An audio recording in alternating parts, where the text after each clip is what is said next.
வணக்கம். இன்னைக்கு பகவத்கீதையின் 4வது அத்தியாயமான ஞான யோகத்தை பத்தி தாங்க பேச போறோம். கர்ம யோகத்து மூலமா ஞானத்தை எப்படி அடையுதுங்கிறத பத்தி தான் கிருஷ்ணர் இந்த ஞான யோகத்து மூலமா அர்ஜுனனுக்கு புரிய வைக்கிறாரு. நம்ம ப்ரீவியஸ் எபிசோட்ல கர்ம யோகத்தை பத்தி பார்த்தோம். எந்த பலனுமே எதிர்பார்க்காம நம்முடைய கடமைய செவ்வனே செய்வது. அப்ப மனசு கட்டுப்படும், அறிவும் வளரும். இததான் தெளிவா இந்த ஞான யோகத்துல சொல்ல வராரு. கிருஷ்ணர் அர்ஜுனன் கிட்ட சொல்றாரு, அர்ஜுனா, இந்த கர்ம யோகத்தை பத்தி நான் ஏற்கனவே சூரியனுக்கு உபதேசம் பண்ணியிருக்கேன். சூரியன் மூலமா மனுவுக்கு, மனு மூலமா இஷ்வாகுக்கு, இஷ்வாகு மூலமா ராஜ ரிஷிகளுக்குன்னு பல பரம்பரையா வழி வழியா கடைபிடிச்சுக்கிட்டு வந்ததுதான் இந்த கர்ம யோகம். ஆனா காலப்போக்குல இது மறைஞ்சே போயிடுச்சு. அதனாலதான் இந்த யுகத்துல எனக்கு இப்ப கிடைச்ச ஆப்பர்ச்சுனிட்டி வச்சு உன் மூலமா இந்த உலகத்துக்கு இந்த கர்ம யோகத்தை பத்தி சொல்ல போறேன் அப்படின்னு சொல்றாரு. அர்ஜுனனுக்கு இடையில ஒரு டவுட். கிருஷ்ணா, கர்ம யோகத்தை விட ஆனா நீ எப்படி சூரியனுக்கு உபதேசம் பண்ணன? லாஜிக் இடிக்குதே, நீ ஏன் இப்பதானே பிறந்த அப்படின்னு கேக்குறாரு. உண்மைதான், நான் சர்வேஸ்வரன் ஒவ்வொரு யுகத்திலும் அதர்மம் தலதூக்கி தர்மம் அழியும் போது தர்மத்தை நிலைநாட்டுறதுக்காகவும் நல்லவங்களை காப்பாத்துறதுக்காகவும் ஒவ்வொரு யுகத்திலும் நான் அவதாரம் எடுக்கிறேன். இந்த யுகத்துல கிருஷ்ணரா அவதாரம் எடுத்திருக்கேன். மாயையின் உதவியோட நான் அவதாரம் எடுத்திருக்கிறதுனால நான் சர்வேஸ்வரன் பரமேஸ்வரன்கிற ஞானம் யாருக்குமே தெரியாது அப்படின்னு சொல்றாரு. அதே போல என்னுடைய அவதார நோக்கத்தை உள்ளது உள்ளபடியே தெரிஞ்சவங்க புரிஞ்சவங்களுக்கு என்னை அடைவது சுலபம்னு சொல்றாரு. பல காலகட்டங்கள்ல பல பேர் என்ன பல விதமா பூஜை பண்ணிருக்காங்க, பக்தி செஞ்சிருக்காங்க. சில பேருக்கு நான் காதலனா, நண்பனா, தாயா, தந்தையா, குருவா, சர்வேஸ்வரனா, புத்திரனா இருந்திருக்கேன். ஒவ்வொருத்தரும் அவங்களுக்கு பிடிச்ச மாதிரி என்ன வச்சு வணங்கியிருக்காங்க. அவங்க எந்த வகையில என்ன எந்த உறவு வச்சு வணங்கினாலும் அவங்களுக்கு என்னுடைய அன்பும் அரவணைப்பும் பாதுகாப்பும் என்னைக்குமே இருக்கும். அவங்களால என்ன சுலபமா அடையவும் முடியுங்கிறது தான் கிருஷ்ணர் சொல்றாரு. அதே போல மக்களும் அவங்களுக்கு வேண்டியதை நிறைவேற்றிக்கிறதுக்காக அந்தந்த குறிப்பிட்ட தேவதைகளை வணங்கியும் யாகம் நடத்தியும் பூஜை செய்தும் அவங்களுக்கு வேண்டிய பலனை சீக்கிரமாவே அடையிறாங்கன்னு சொல்றாரு. இதாங்க. ஆனா இந்த கர்ம யோகம்னா என்ன? ஏன் அப்படி? ஏன் கர்ம யோகத்தை இவ்வளோ உயர்வா கிருஷ்ணர் சொல்லணும் அப்படிங்கிறது தானே கேள்வி. யோசிச்சு பாருங்க. நம்ம எல்லாராலையும் சாமி கும்பிட முடியாது. சில பேருக்கு பக்தி இருக்கும், சில பேர் சும்மா சாமி கும்பிடுவாங்க, சில பேருக்கு தெய்வத்து மேல நம்பிக்கையே இருக்காது. தெய்வம்ங்கிறது ஒண்ணு இல்லவே இல்லைன்னு சொல்றவங்க ஒரு வாதம். பல மதங்கள் இருக்கு. எத்தனை மதங்கள், எத்தனை பிரிவினைகள், தெய்வம் இருக்குன்னு சொல்றவங்களுக்கும் சரி, தெய்வம் இல்லைன்னு சொல்றவங்களுக்கும் சரி, எல்லா தரப்பட்ட மனிதர்களும் கடைபிடிக்கிறதுக்கு ஏதுவான ஒரு யோகம்னா அது கர்ம யோகம் தாங்க. ஏன்னா கிருஷ்ணர் சொல்றது ஒன்னே ஒண்ணுதான். ஒருத்தன் பக்தியா இருந்தாலும் சரி, இல்லைனாலும் சரி, கர்ம யோகத்தை முறைப்படி கடைபிடிச்சாலே அவனுக்கு முக்தி. அவன் தெய்வத்தை நம்பவே இல்லைனாலும். அதுதாங்க இந்த ஞான யோகத்து மூலமா அவ சொல்ல வர்றாரு. அடுத்து முக்குணங்களை உருவாக்குனதும் கிருஷ்ணர் தான். சாத்வீகம், ராட்சசம், தாமசம். நான் ஏற்கனவே சொன்னேன், இந்த 3 குணங்களும் எல்லா மனிதர்களிடத்திலுமே இருக்கு. ஆனா அதோடைய ரேஷியோ நாம எப்படி இன்க்ரீஸ் பண்ணிக்கிறோம் அப்படிங்கிறத பொறுத்துதான் நம்மளுடைய ஐடென்டிட்டியே இருக்கு. நம்ம துர்வாச முனிவர் அவருக்கெல்லாம் பாத்தீங்களா, அப்பப்ப ராட்சச குணம் தூக்கும். ஏன்னா அவருக்கு நல்ல கோபம் வரும். இந்த மாதிரி எத்தனையோ பல யோகிகள், பல மகான்கள் கோபப்பட்டிருக்காங்க. ஆனா அந்த கோபம் வந்து அவங்களை கட்டுப்படுத்துமானா கட்டுப்படுத்தாது. ஏன்னா அவங்களுக்கு இந்த உடல் வேறு, ஆத்மா வேறுங்கிற ஞானம் இருந்துகிட்டே தான் இருக்கு.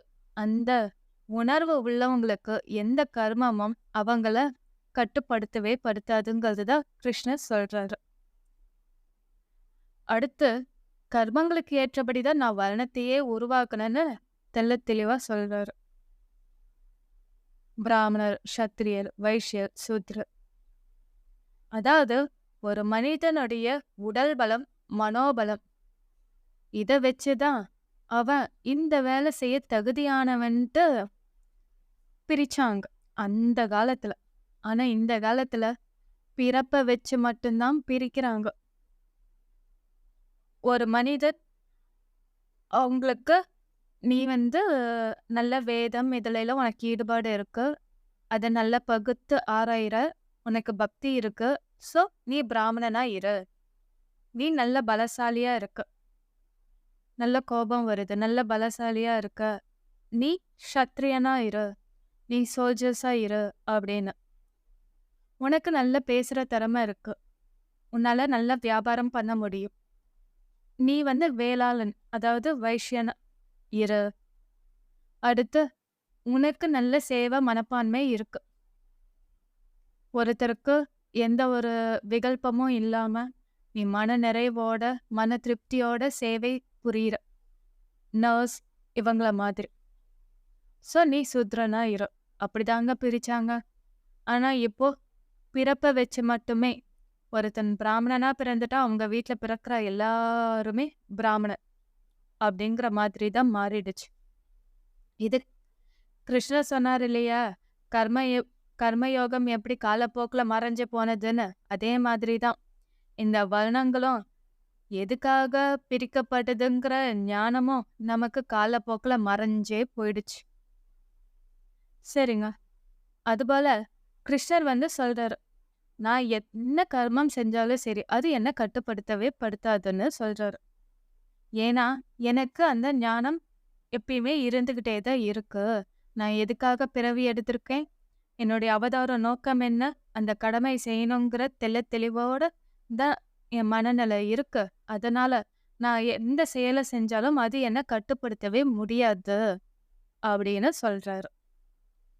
அதனால உன்னுடைய முன்னோர்கள் கடைபிடிச்ச இந்த கர்ம யோகத்தை நீயும் கடைபிடி, ரொம்ப சுலபமானது அப்படின்னு அர்ஜுனனுக்கு சொல்றாரு.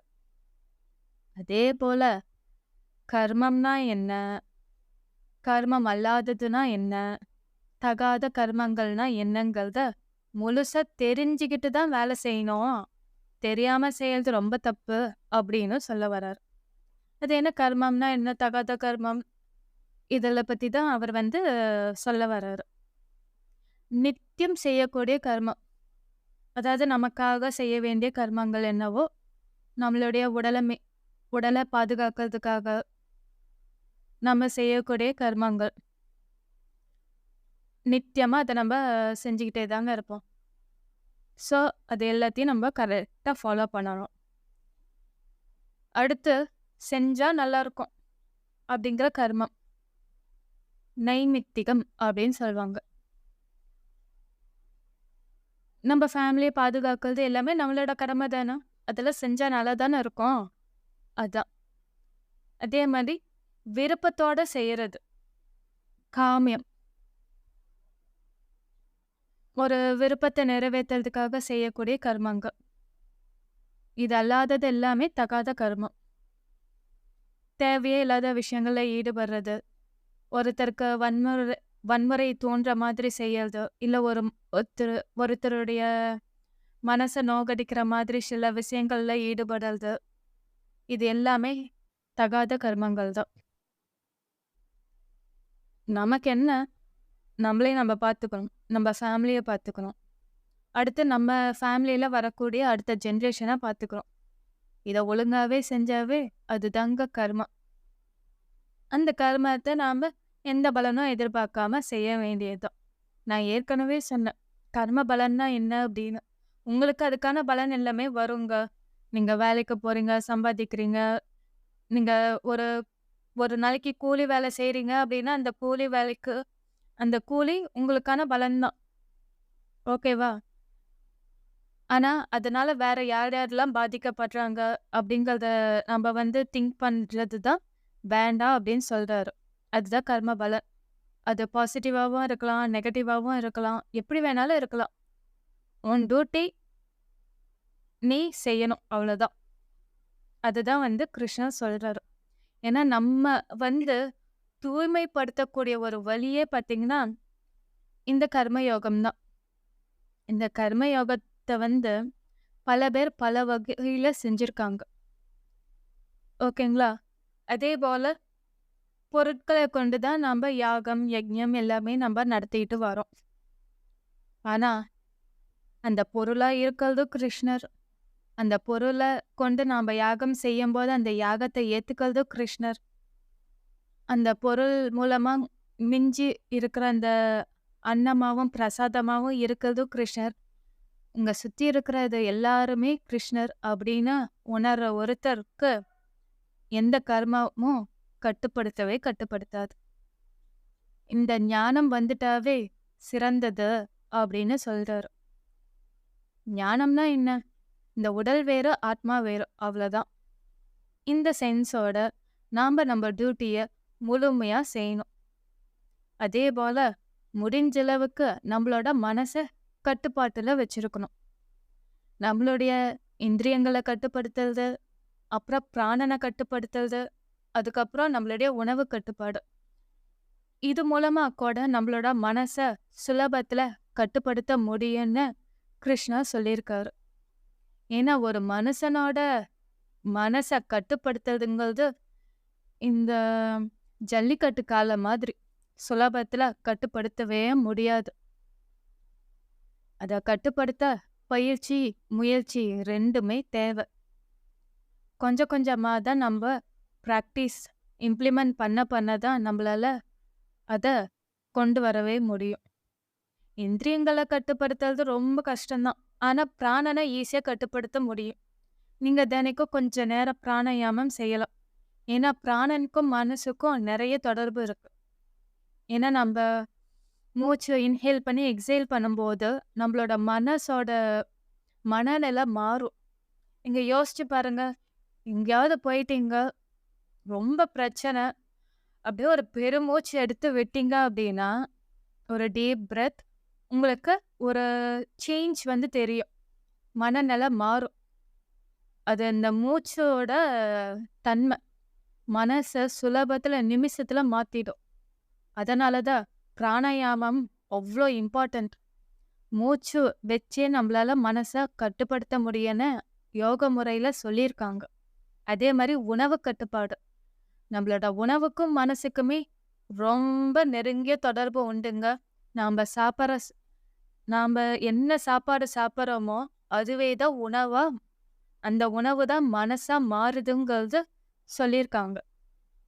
ஏன்னா நம்ம சாப்பிட்ற சாப்பாடு அதிக ஸ்பைசியாவோ இல்ல அதிக பழைய சோறு இந்த மாதிரி கஞ்சி குடிக்கிறது சோம்பலை உண்டாக்குற உணவா இருந்தாலும் உங்க மனசு சோர்ந்துடும். அதே மாதிரி ரொம்ப ஸ்பைசியா இருக்கு, காரமா இருக்கு அப்படின்னா கோபம் அதிகமா வரும். இந்த மாதிரி நம்ம சாத்விக உணவுனா ரொம்ப காரமும் இல்லாம, எதுவும் இல்லாம மைல்டா இனிப்பா சாப்பிட்றது இந்த மாதிரி. அப்போ உங்க மனசு இனிப்பா இருக்கும். அதாவது சாத்வீகமா இருக்கும்.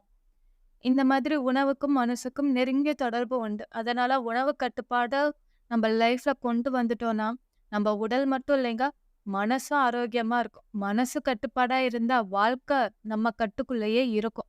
அததான் கிருஷ்ணர் சொல்றாரு. அதே மாதிரி இந்த ஞானத்தை அடைஞ்சிட்டா உனக்கு மயக்கமே வராதுன்னு சொல்றாரு. என்னப்பா ஞானம் அப்படின்னா ஒண்ணுமே இல்லைங்க. உடல் வேறு, ஆத்மா வேறு. அந்த சென்ஸோட நம்மளோட கடமைய செஞ்சுக்கிட்டே வரணும். நீங்க செய்ய செய்ய ஆட்டோமேட்டிக்கா உங்க மனசு கட்டுப்பாட்டுல வந்துடும். கட்டுப்பாட்டுல வந்துருச்சுன்னா நீங்க கடிவாளம் போட்ட குதிரை மாதிரி அதே ட்ராக்ல போய்கிட்டே இருக்க போறீங்க. உங்களுக்கு எந்த டிஸ்ட்ராக்ஷன்ஸ் வந்தாலும் நீங்க அதை கண்டுக்கவே மாட்டீங்க. அந்த மயக்கத்தை தேடி போக மாட்டீங்க. ஏன்னா உங்களுக்கு தெரியும். இதனால எனக்கு எந்த பயனும் இல்ல. இந்த வழியில போகக்கூடாதுங்கிற ஒரு ஞானம் உங்களுக்கு வந்துரும். ஏன்னா, நீங்க ஒரு விஷயத்த எடுத்துட்டு அத யோசிச்சு பார்த்தீங்கன்னா, இந்த வெங்காயம் உரிக்கிற மாதிரி தான். வெங்காயத்த உரிக்க, உரிக்க, உரிக்க ஒண்ணுமே இல்லங்கிற மாதிரி தான்.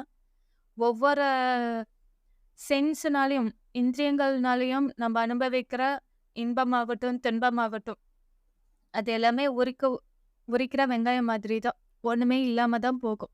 அதுல ஒண்ணுமே இருக்காது. அதனால இந்த ஞானத்தோட நீங்க கர்மத்த தொடர்ந்து எந்த பலனும் எதிர்பார்க்காம செய்யும்போது, உங்களுடைய கர்ம பலன் எல்லாமே நெருப்புல போட்ட விறகு மாதிரி சாம்பல் ஆயிடும் அப்படிங்கிறாரு கிருஷ்ணர். நம்ம நம்மள தூய்மைப்படுத்துறதுக்கான ஒரே வழி ஞானம் தான். அதாவது ஆத்ம ஞானம். ஆத்ம ஞானத்தோட நீ ஒரு விஷயத்த செய்யும்போது, உனக்கு எந்த பாகுபாடும் இருக்காது. அந்த செயல்ல நீ திருப்தியா செய்வ. ஃபுல் ஃபோக்கஸ்டா செய்வ. உனக்கு பயம் இருக்காது. கோபம் வராது. அதனால நீ இந்த போர்ல இவங்களா இறந்துருவாங்கன்னு நீ நெனச்ச. ஆனா இந்த ஆத்ம ஞானத்தோட நீ இந்த போர்ல ஈடுபடும்போது, இங்க எத்தன பேர் இறந்தாலும் சரி, இல்ல இதனால விளையக்கூடிய விளைவுகள் என்னவா இருந்தாலும் சரி, உன் மனசு கலங்காது. நீ தெளிவோட இருப்ப. அப்படிங்கிறது தான் கிருஷ்ணர் அர்ஜுனனுக்கு சொல்றாரு.